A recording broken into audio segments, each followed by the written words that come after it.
जय हिंद मेरे साथियों।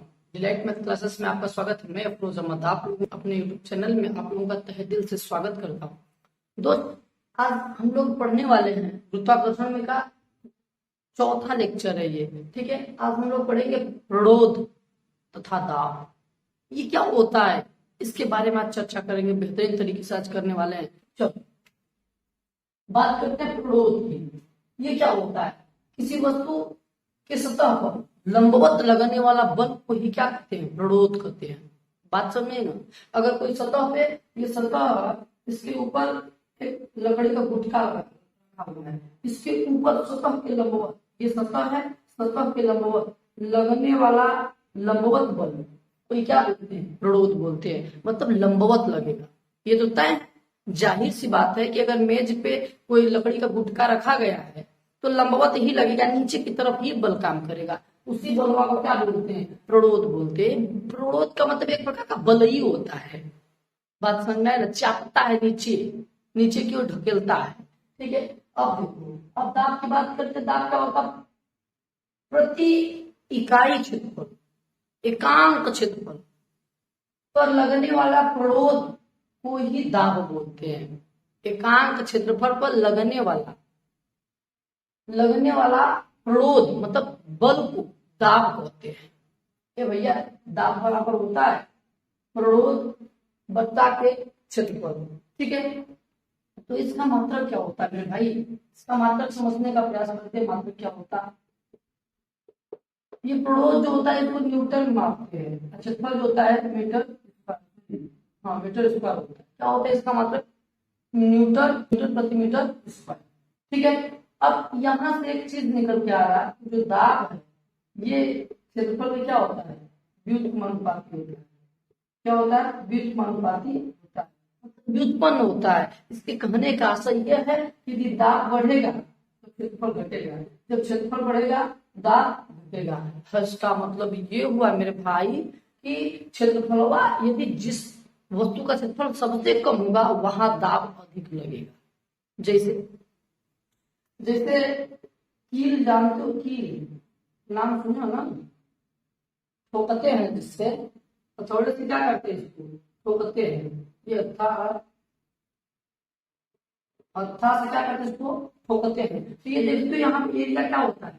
सबसे कम होता है, सबसे कम होता है ना। अब मारते धड़ा से धस जाता है। बात समझ में आ रहा है? इसका मतलब यहाँ पे एरिया कम है, जब मारते हैं तो दाब ज्यादा लग जाता है। जब ज्यादा दाब लगता है तो धड़ा से धस जाता है, चला जाता है। बात समझ में आया ना? तो नुकीला चीज पे दाब क्या होता है? तो अधिक लगता है अगर क्या ये क्षेत्रफल कम होगा तो। ठीक, अब ध्यान से दूसरा एग्जाम्पल यही सिद्ध नहीं उदाहरण है। दूसरा, रेत पे, रेत जो बालू होता है इस पे हम लोग चलते हैं तो हम लोगों का पैर का जो क्षेत्रफल होता है ये कम होता है, हम लोगों के शरीर की तुलना में कम होता है ना। उस पर जब हम चलते हैं तो हमारा पैर जो है बालू में धंसने लगता है। क्या करने लगता है? धंसने लगता है। क्यों? क्योंकि हमारा वहां क्षेत्रफल कम होता है, दाब अधिक लगने लगता है। ठीक है, और एक एग्जांपल ले लेते हैं। तुम्हें समझा रहे हैं मेरे बच्चा, जो चाकू देखो, चाकू चाकू चाकू का जो धार होता है ये पतला क्यों होता है? ये चाकू है,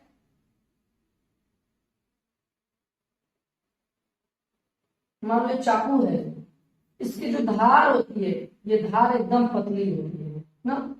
जो ही लगाते हैं सब्जी पे, नेनुआ चाहे लौवा पे लगाते हैं, लेकिन से दबाते हैं धार कट जाता है। इसका मतलब ये पतला होता है तो दाब भी हम ज्यादा लगा देते हैं। दाब ज्यादा लगता है जहां पतली वस्तु पे दाब क्या होता है? ज्यादा लगता है। इसका मतलब क्षेत्रफल पे डिपेंड करता है। दाब किस पे डिपेंड करता है? क्षेत्रफल पे डिपेंड करता है। यदि दाब बढ़ेगा तो क्षेत्रफल घटेगा, क्षेत्रफल घटेगा तो दाब बढ़ेगा।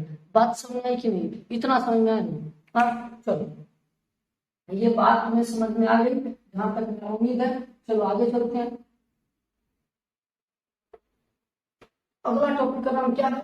उत्प्लावकता। ठीक है, उत्प्लावकता क्या होता है मेरे भाई? ध्यान समझते हैं। जब कोई वस्तु पानी पर तैरती है, जब कोई वस्तु पानी पर तैरती है या डूबती हुई तैरती है तो पानी द्वारा ऊपर की ओर एक बल काम करता है, उसी बल को उत्प्लावन बल कहते हैं। जैसे तुम इमेजिन करो कि मैं पानी में तैर रहा है, पानी में तैरोगे ना तो जब जब पानी में तैर रहे हो इसका मतलब बल जो है ना, द्रव जो है, पानी जो है ऊपर की तरफ तुम्हें एक ढकेल रहा है, इसलिए तुम तैर रहे हो। ठीक है, अगर नहीं ढकेलता तो तुम नहीं तैरते, तो वह नीचे की तरफ एक बल काम करता है, उस बल का नाम है उत्प्लावन बल। ठीक है, द्रव में एक बल काम करता है जिस बल का नाम है उत्प्लावन बल। यह ऊपर की तरफ धकेलने का प्रयास करता है, किसी वस्तु पे ऊपर की ओर धकेलता है, उस बल को उत्प्लावन बल बोलते हैं। जैसे प्रयोग और प्रयोग करते हैं क्या, कि मैंने एक बोतल ले लिया, 2.5 लीटर वाला बोतल, कुछ भी 2.5 लीटर वाला बोतल ले लिया। ठीक है, इसमें मैंने हवा भर के इसके कैप को बंद कर दिया। इस पे क्या कर दिया, कैप को बंद कर दिया। कैप को बंद करने के बाद इसको मैं अपने मतलब मान लो सपोज कि हम नहा रहे हैं, नदी में हम नहा रहे हैं, स्नान कर रहे हैं, उसके ऊपर लौट के जब हम तैरना प्रारंभ करेंगे तो हमें क्या, हमें महसूस होता है कि उसको दबाएंगे तो दबता ही नहीं है, अंदर जाता ही नहीं है। बात समझ आए ना। तो यही किसका प्रयोग है, ये कौन सा क्या उदाहरण किसका है, उत्प्लावन बल का उदाहरण है। ठीक है, जैसे अरे छोड़ो ना यार, जो टायर होता है, ट्यूब होता है, इसपे कितने लोग तैरते हैं, नदी में क्या करते हैं, तैरने लगते हैं, इसमें बैठ के भी तैर लेते हैं। क्या करते हैं, बैठ के तैर लेते हैं, कारण क्या है कि डूबता ही नहीं है। और डूबने का मैं कारण भी बताऊंगा कि क्यों नहीं डूबता है, अभी मैं बताऊंगा, ध्यान सुनिए।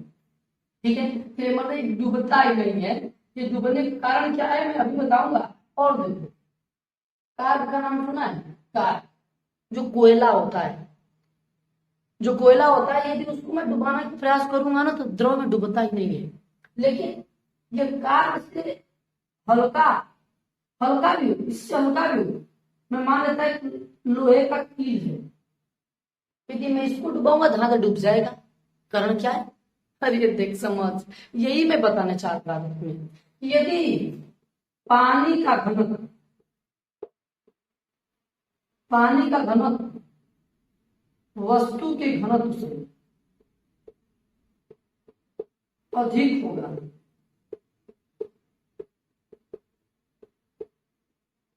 वस्तु का घनत्व कम होगा किससे, पानी के घनत्व से, तो वस्तु तैरेगी, वस्तु तैरेगी।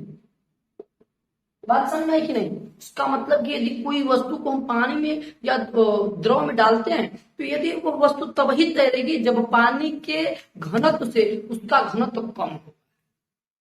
अब बात समझिए, वस्तु क्यों तैरती है, क्योंकि द्रव का घनत्व जो उतना जितना होता है वस्तु के घनत्व से अधिक होता है, इसलिए वस्तु तैरती रहती है।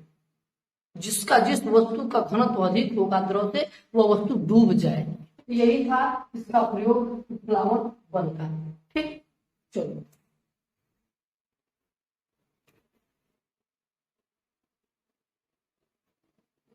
देखिए, अगला टॉपिक क्या है, आर्किमिडीज का सिद्धांत। आर्किमिडीज का सिद्धांत क्या कहता है कि जब किसी वस्तु को किसी तरल में पूर्ण या आंशिक रूप से डुबाया जाता है, मतलब कि किसी भी तरल में, मतलब द्रव मान लेते हैं, उसमें किसी को अगर डुबोया जाता है, चाहे पूरा डुबा दिया जाए चाहे थोड़ा सा भाग डुबा दिया जाए, तो वह ऊपर की दिशा में एक बल का अनुभव करता है, ऊपर की तरफ एक बल का अनुभव करता है जो वस्तु के द्वारा हटाए गए तरल के भार के बराबर होता है। इसका मतलब यही एक सिंपल सा फंडा है कि वस्तु अपने आयतन के बराबर भार क्या करती है, अपना द्रव हटाती है। ठीक है, इसकी कहने का आशय यह है कि यदि मान लो सपोज देख अपने भार के बराबर द्रव हटाएगी, कितना, अपने भार के बराबर, जैसे मान लेते हैं इसका इतना वजनी है, यदि मान लो ये टुकड़ा है लोहे का